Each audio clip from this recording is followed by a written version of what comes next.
Hello বন্ধুরা, চলে এসেছি ডিমের নতুন একটি রেসিপি নিয়ে।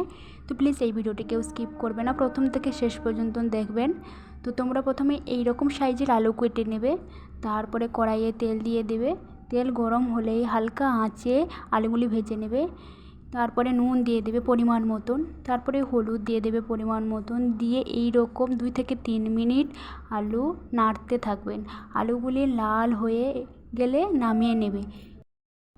নামিয়ে নিয়ে কড়াইয়ের মধ্যে তেল দিয়ে দেবে। তেল গরম হলেই লঙ্কা, এইভাবে শুকনো লঙ্কা, তেজপাতা দিয়ে নাড়তে থাকবে। দিয়ে ওইগুলো লাল হয়ে গেলে এক সাইড করে গ্রেট করে রাখা রসুন দিয়ে দেবে। দিয়ে নাড়তে থাকবে। ওই রসুন লাল হয়ে গেলে তারপরে আদা দেবে। আদা দিয়ে এইভাবে নাড়তে থাকবে।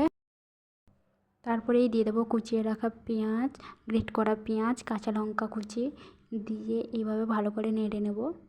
মশলাগুলো একসঙ্গে মিক্সড হয়ে এলে তারপরে দিয়ে দেবো লঙ্কার গুঁড়ো পরিমাণ মতন দিয়ে দেবো। যে যেই রকম ঝাল খাও সে সেই রকম দেবে। তো আমি আমার পরিমাণ মতন দিয়েছি। তারপরে দিয়ে দেবো হলুদের গুঁড়ো, দিয়ে ভালো করে এইভাবে নেড়ে নেব।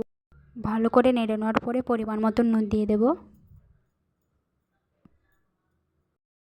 দিয়ে ভালো করে নেড়ে নেব। নেড়ে নেওয়ার পরে ভেজে রাখা আলুগুলো দিয়ে দেব।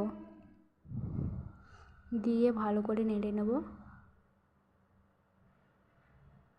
এইভাবে ভালো করে নেড়ে নেবে তোমরা। ভালো করে নেড়ে নেওয়ার পরে কিছু সময় পরে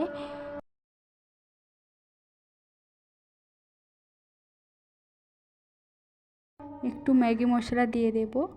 দিয়ে 2 থেকে 3 বার ভালো মতো নাড়িয়ে নেব। দিয়ে পরিমাণ মতন জল দিয়ে দেব। দিয়ে ঢাকনা চাপিয়ে দেব। 2 থেকে 3 মিনিট পর এইভাবে ফুটতে থাকবে।